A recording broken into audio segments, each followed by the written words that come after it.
Il y a 5 ans, mon fils a arrêté de m'appeler. Pas d'un coup. Ça s'est fait comme ces choses-là se font toujours, doucement, presque imperceptiblement. D'abord les appels qui s'espacent, puis les messages qui restent sans réponse pendant des jours, puis le silence qui s'installe et qu'on apprend à reconnaître pour ce qu'il est vraiment. Pas un oubli, pas une période chargée, un choix. J'ai mis du temps à l'admettre, beaucoup trop de temps, parce qu'admettre que ton fils a choisi de ne plus te parler, c'est admettre quelque chose sur toi-même que tu n'as pas envie d'admettre, que tu as peut-être fait quelque chose de mal, ou que quelqu'un a fait quelque chose entre vous deux et que tu n'as pas su l'empêcher. Les deux sont vrais dans mon cas, et ça aussi j'ai mis du temps à le voir. Je m'appelle Madeleine, j'ai 87 ans. Je suis née à Reims, dans une famille ordinaire de gens ordinaires, qui travaillaient et vivaient sans faire de bruit. Mon père était ingénieur, ma mère cousait pour les autres et s'occupait de nous. On avait ce qu'il fallait, ni plus ni moins. Une enfance sans drame et sans grands éclats, ce qui à l'époque me semblait ennuyeux et que maintenant je vois comme un cadeau que je n'ai pas su apprécier. J'ai fait des études de secrétariat, pas par passion, par pragmatisme, parce que c'était ce qu'on faisait dans les années 50 quand on était une femme et qu'on voulait travailler. J'ai travaillé chez un notaire à Reims d'abord, puis j'ai suivi Roger quand on s'est mariés. Roger était ingénieur dans une verrerie. On s'était connus à 24 ans tous les deux, comme on faisait à l'époque. On a eu 2 enfants. Gérard l'aîné, qui a 61 ans maintenant et qui vit à Nantes avec sa famille. Et Michel le petit, 3 ans de moins que son frère. Michel. Voilà, c'est de lui que je veux parler. Michel a toujours été différent de son frère. Pas dans le mauvais sens. Différent, dans le sens où Gérard a toujours été facile, conciliant, du genre à lisser les angles et à trouver un accord là où il n'y en avait pas. Et Michel a toujours été plus vif, plus intense, plus prompt à se braquer quand quelque chose lui semblait injuste. Enfant déjà, il ne supportait pas les demi-mesures. Avec lui, c'était tout ou rien, blanc ou noir, dedans ou dehors. Je l'aimais pour ça. Je l'aimais même pour les moments où ça me compliquait la vie, parce que cette intensité-là, c'était aussi ce qui le rendait attachant, ce qui faisait qu'une conversation avec lui était toujours une vraie conversation, jamais du remplissage. On était proches, Michel et moi. Roger était un bon père, mais distant, dans la façon des pères de sa génération. Présent, mais pas vraiment là, si vous voyez ce que je veux dire. C'est moi qui avais les conversations du soir, qui connaissais ses amis, qui savais quand quelque chose n'allait pas. On s'appelait toutes les semaines quand il a quitté la maison pour Paris. On se racontait les choses, pas tout bien sûr, il avait sa vie et je respectais ça, mais assez pour que le lien soit réel et vivant. Et puis, il a rencontré Nathalie. Je ne vais pas vous dire que Nathalie m'a semblé mauvaise dès le début, ce serait mentir, et ce n'est pas ce que je veux faire ici. La première fois que je l'ai rencontrée, Michel nous l'avait amenée pour un week-end à Reims. Elle m'a semblé correcte, jolie, soignée, travaillant dans le marketing parisien dans ses manières, sans que ce soit désagréable. Je n'ai pas eu de coup de cœur, mais pas de mauvais pressentiments non plus. Les mauvais pressentiments sont venus plus tard, progressivement, comme tout le reste dans cette histoire. La première chose que j'ai remarquée, c'est que quand ils étaient ensemble, Michel parlait moins. Pas qu'il soit muet, mais comme si quelque chose en lui s'était mis en veille. Des opinions qu'il avait toujours eues et qu'il exprimait sans hésiter, il ne les exprimait plus pareilles. Il regardait Nathalie avant de répondre à certaines questions. Juste un regard, une fraction de seconde, mais je le voyais, et ça me troublait sans que je sache pourquoi exactement. Roger me disait que j'exagérais, que les gens changent quand ils sont en couple, que c'est normal, que j'étais jalouse de partager mon fils. Cette dernière phrase m'a blessée parce qu'elle avait peut-être un fond de vérité. Et les vérités blessantes font toujours le plus mal. Ils se sont mariés 2 ans après s'être rencontrés. Mariage à Paris chez les parents de Nathalie dans le 16e arrondissement, dans un appartement que j'ai trouvé beau et intimidant à la fois. La famille de Nathalie était d'un milieu différent, pas supérieur, juste différent, avec des codes que je ne connaissais pas et qui me rendaient maladroite sans que je le veuille. Et j'ai senti ce jour-là pour la première fois clairement que Nathalie regardait notre famille avec quelque chose dans les yeux qui ressemblait à de la condescendance. Peut-être que je me trompais. Peut-être que c'était ma propre insécurité que je projetais sur elle. Je ne sais pas, mais je l'ai senti. Les premières années après le mariage se sont passées sans incident majeur. On se voyait à Noël, quelquefois en été. Les repas étaient corrects, polis, sans chaleur excessive, mais sans conflit non plus. Michel semblait heureux, ou en tout cas c'est ce qu'il montrait, et je me disais que le principal c'était ça. Et puis ils ont eu un enfant, Thomas, mon premier petit-fils. Je me souviens de l'appel de Michel pour m'annoncer la naissance. Sa voix ce soir-là, cette voix que je connaissais depuis le premier jour de sa vie et qui avait quelque chose de différent, une joie brute et incrédule qui me l'a rendu soudain comme quand il était petit. J'ai pleuré après avoir raccroché, des larmes de bonheur. Un de ces moments rares où on est exactement là où on devrait être. J'ai proposé de venir les aider les premières semaines. C'est ce que les grands-mères font. C'est ce que ma mère avait fait pour moi. C'est ce que je considérais naturel et attendu. Nathalie m'a dit que ce n'était pas nécessaire, qu'ils s'organisaient entre eux, que sa mère serait là les premières semaines. Sa mère, pas la mienne. J'ai avalé ça sans rien dire. Roger m'a dit encore une fois que j'exagérais, que c'est normal que la mère de la mère soit plus proche dans ces moments-là, que ça se fait comme ça. Et je savais qu'il avait raison sur le principe, mais dans les faits ça faisait mal quand même, cette mise à l'écart douce mais nette. J'ai vu Thomas pour la première fois quand il avait 3 semaines. Je suis montée à Paris pour le week-end. Nathalie était polie, fatiguée, peu bavarde. Michel jonglait entre nous et son fils et le manque de sommeil. J'ai tenu Thomas dans mes bras pendant 2 heures. C'est le souvenir le plus net de ce week-end-là. Tout le reste est flou. Lui, non. Les choses ont commencé à vraiment se détériorer quand Thomas a eu 1 an.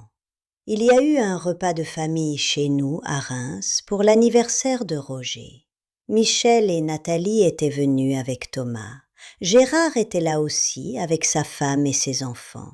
Un repas normal, bruyant comme les repas de famille sont bruyants, avec les enfants qui courent et les adultes qui parlent en même temps. À un moment, j'ai pris Thomas pour le faire manger comme je faisais avec mes propres enfants, comme je faisais avec les enfants de Gérard depuis qu'ils étaient nés, naturellement, sans y penser. Et Nathalie m'a regardée et m'a dit calmement que Thomas avait son propre rythme et qu'elle préférait qu'on le laisse décider lui-même quand il voulait manger. C'était pas dit avec méchanceté, c'était dit comme une information, sur ce ton neutre qui est parfois plus blessant que la colère, parce qu'il ne vous laisse pas de prise. Et je savais que les théories sur l'alimentation des enfants avaient évolué depuis que j'avais élevé les miens, et que ce qu'elle disait n'était pas aberrant. Mais la façon dont elle l'avait dit, devant tout le monde, comme si j'avais fait quelque chose de problématique simplement en prenant mon petit-fils dans les bras pour lui donner à manger, m'avait humiliée sans que je puisse dire exactement pourquoi. J'ai rendu Thomas à sa mère, je n'ai rien dit, et Michel n'a rien dit non plus. Il avait regardé ailleurs pendant l'échange. Ce silence de Michel, c'est ça qui m'a fait le plus mal ce jour-là, plus que les mots de Nathalie, le fait que mon fils ait regardé ailleurs. Les incidents se sont multipliés après ça, toujours petits, séparément, toujours anodins si on les regarde un par un.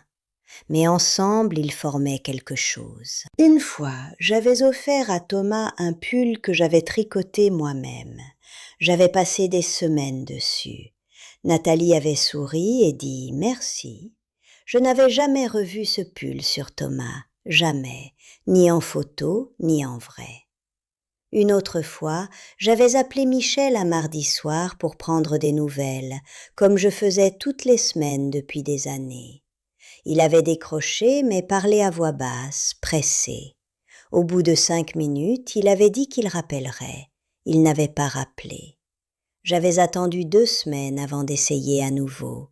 J'avais commencé à comprendre que les appels du mardi soir, c'était fini. Puis il y a eu l'histoire du Noël. C'était il y a 6 ans. J'avais invité tout le monde chez nous à Reims, comme d'habitude. Gérard venait avec sa famille. J'attendais Michel et Nathalie avec Thomas. Une semaine avant Noël, Michel m'appelle pour me dire qu'ils allaient finalement passer Noël chez les parents de Nathalie en Bretagne. Que c'était important pour Nathalie cette année. Que l'année prochaine, il viendrait chez nous. L'année prochaine, il n'était pas venu non plus. J'avais pleuré ce Noël-là en cachette, dans la cuisine, pendant que Roger regardait la télévision et que Gérard et sa famille remplissaient la maison de bruit. Gérard avait compris. Il venait me voir dans la cuisine de temps en temps avec ce regard qu'il avait, sa façon à lui de dire « je sais » sans le dire. Roger est mort 3 ans avant la rupture définitive. Une embolie inattendue, rapide, comme souvent avec les embolies. On a 80 ans et on ne pense pas vraiment à la mort, même si on sait qu'elle existe. Et puis un mardi matin ordinaire, tout change. Michel est venu pour les obsèques, seul, sans Nathalie ni Thomas qui étaient malades. Je n'ai pas cherché à savoir si c'était vrai. Dans ces moments-là, on n'a pas la force de chercher. Il est resté 2 jours. On a peu parlé, comme ça arrive dans le deuil, où les mots semblent toujours à côté de ce qu'on ressent vraiment. Mais il était là, et ça comptait. Je m'étais dit que peut-être la mort de son père allait changer quelque chose, rapprocher les choses, remettre les priorités à leur place. Ça n'avait rien changé. 2 mois après les obsèques, les appels avaient repris leur rythme espacé. Puis s'étaient arrêtés presque complètement. Un message pour mon anniversaire, rien pour Noël cette année-là, juste un texto le matin. Et puis le silence, le vrai silence, celui qu'on ne peut plus interpréter autrement que comme ce qu'il est. J'ai appelé une fois, pas de réponse. J'ai laissé un message. Il m'a répondu par texto 2 jours après pour me dire qu'il allait bien, qu'il était débordé, qu'il rappellerait. Il n'a pas rappelé. J'ai appelé une 2e fois. Pas de réponse, pas de message cette fois. Après ça, je n'ai plus appelé. Parce qu'il y a un moment où appeler quelqu'un qui ne décroche pas, c'est s'humilier. Et j'avais assez souffert pour refuser ça. 5 ans. 5 ans de quasi-silence, avec juste un texto de temps en temps pour les dates importantes. Des textos secs, sans chaleur, comme on écrit à quelqu'un qu'on ne connaît pas vraiment. Je vais être honnête sur quelque chose que j'ai mis très longtemps à admettre. Pendant les 4 premières années de ce silence, j'ai raconté l'histoire d'une seule façon. Nathalie m'avait pris mon fils. Nathalie l'avait isolé de sa famille. Nathalie était possessive, jalouse de la relation que j'avais avec lui. C'était elle le problème. Lui était une victime.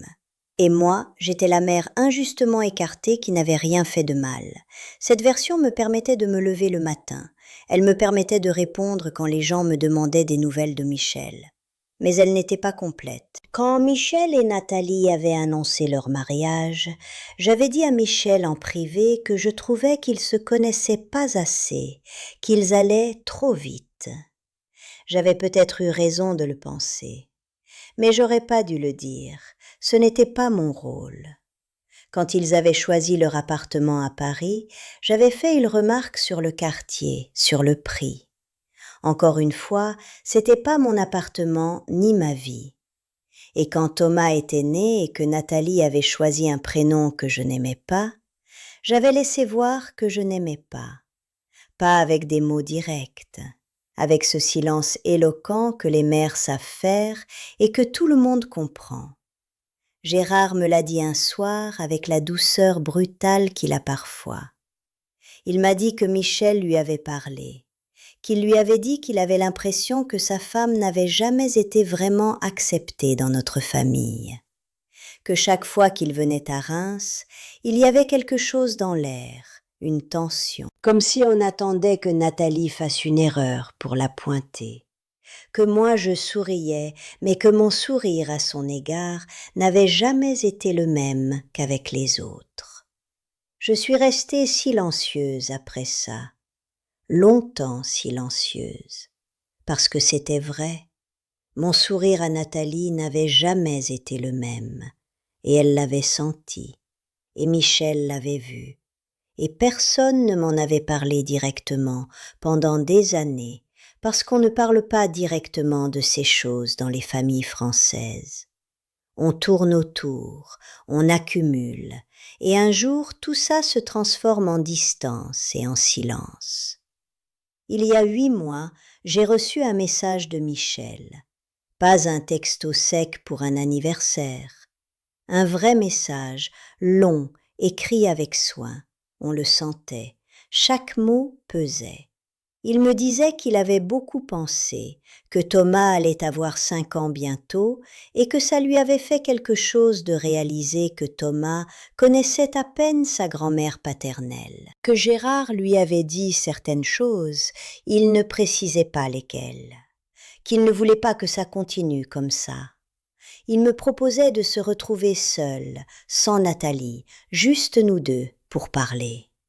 J'ai lu ce message une dizaine de fois. Et puis j'ai pleuré. Pas de ces pleurs discrets qu'on retient, de ceux qui sortent tout seuls sans qu'on puisse les contrôler, ceux qui viennent de trop loin et trop profond pour être retenus.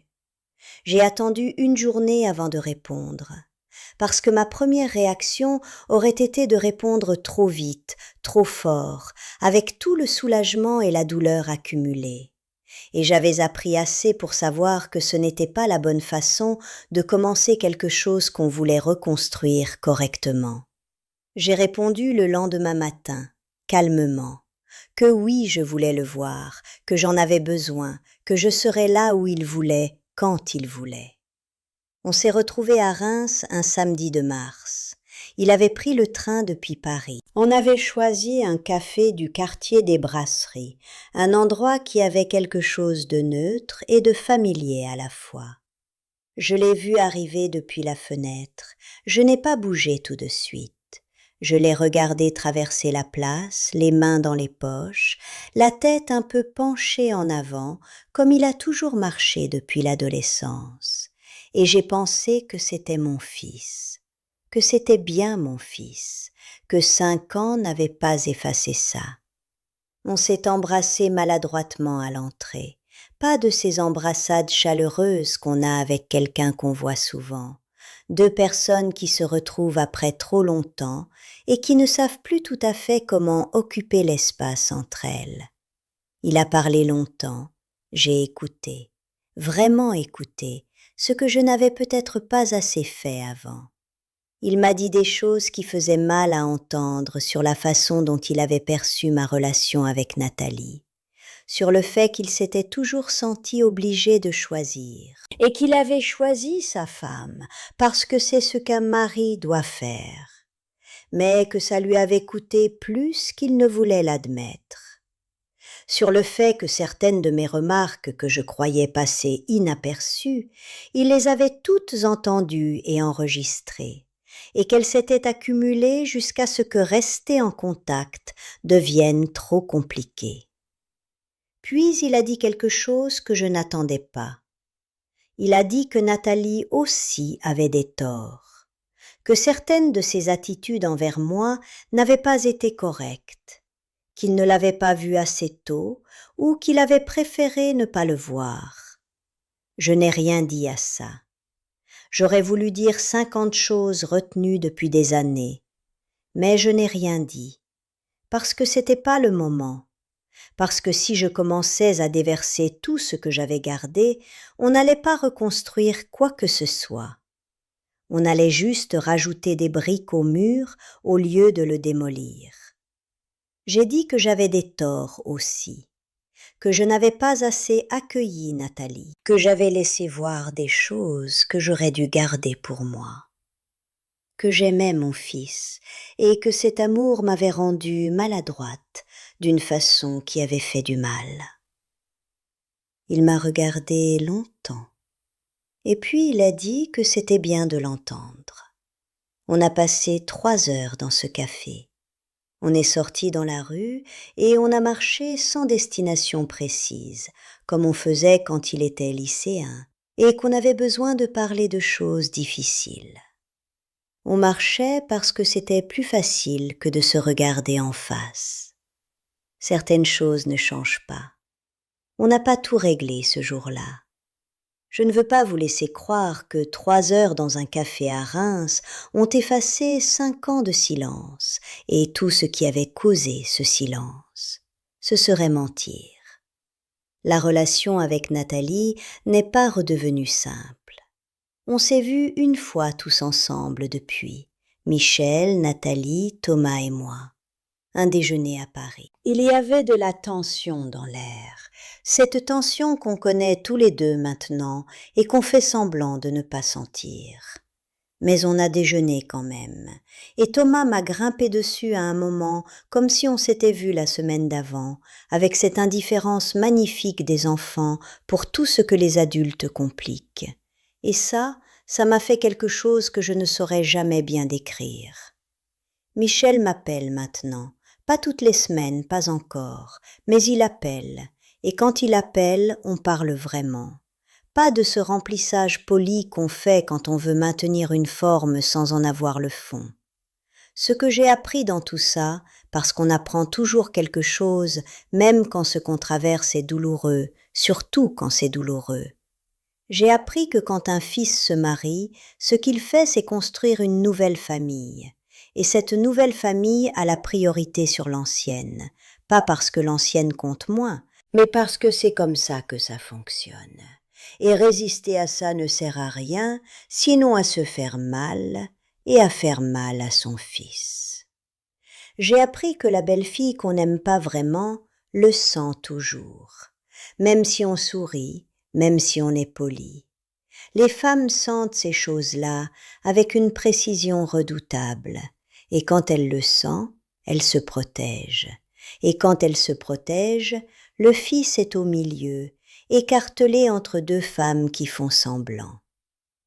J'ai appris que le silence qu'on oppose à ce qu'on n'aime pas, le silence des mères qui désapprouvent sans le dire, ce silence n'est pas neutre. Il a un poids, il parle. Et ce qu'il dit est souvent plus blessant que ce qu'on aurait dit avec des mots. Et j'ai appris la chose la plus difficile à admettre de toutes, que l'amour qu'on a pour quelqu'un ne nous donne pas le droit de tout faire au nom de cet amour. L'amour n'est pas une permission, c'est une responsabilité. Et cette responsabilité inclut laisser de la place aux gens que nos enfants ont choisis, même quand on aurait choisi différemment. Thomas va avoir 6 ans dans 2 mois. Michel m'a demandé si je voulais venir à Paris pour son anniversaire. J'ai dit oui sans hésiter, cette fois sans calcul, sans me demander ce que ça voulait dire ou comment Nathalie allait le prendre. Juste oui, parce que mon petit-fils va avoir 6 ans, parce que j'ai 87 ans et parce que je n'ai plus de temps à perdre avec les silences. Est-ce que tout va être facile ce jour-là ? Non, probablement pas. Il y aura des moments maladroits, des silences qui en disent trop. Ces choses-là se réparent lentement quand elles se réparent, et parfois certaines ne se réparent jamais complètement. Il faut faire avec les cicatrices. Mais Thomas va souffler ses bougies, et je serai là.